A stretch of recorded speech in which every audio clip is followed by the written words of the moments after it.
Welcome to our midday movie, That Forsyte Woman. A pretty terrible title, really, for MGM's rather handsome version of a portion of John Galsworthy's The Forsyte Saga. The Man of Property, I think, was the particular book that this film comes from.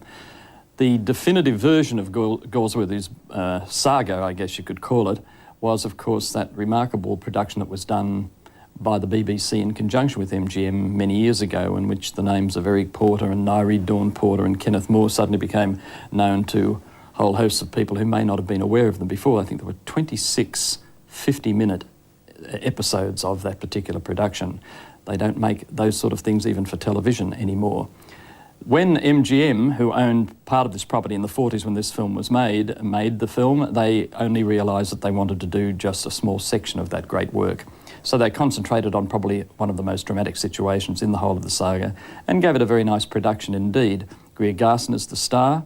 Errol Flynn, a very offbeat piece of casting, has the other major role in the film, along with Robert Young, who plays the architect. It's a film that has got a very handsome style, but it was never a great success when it came out.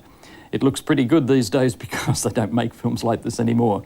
I hope you enjoy it, and since we're in a bit of the classic mode of filmmaking today, I suppose, let's have a look after our film at Marlene Dietrich and a whole series of her old films that are being shown around the country, but we'll talk about that after That Forsyte Woman.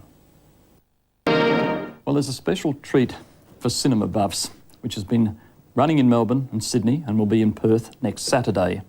The Australian Film Institute, in conjunction with the Goethe Institute, have combined to bring to this country a collection of beautifully restored 35mm prints from the Marlene Dietrich collection. It's the Marlene Dietrich Joseph von Sternberg collection, since he was the one who directed the films that you're going to see in this series.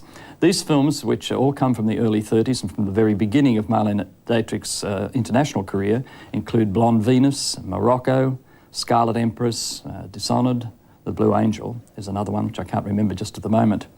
Let's have a look at Marlene now, along with details of where you can find out more on this festival from the past.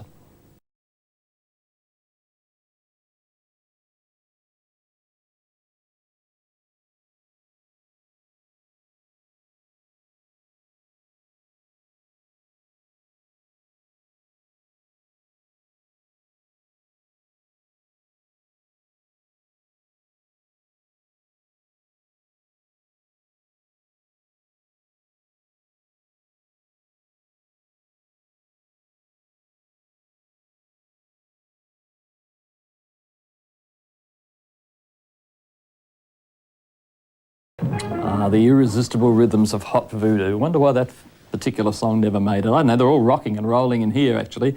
I have to say that the prints, the clips that you saw there, are far inferior in quality to the looks of the prints in the restored 35mm versions. These were never great stories.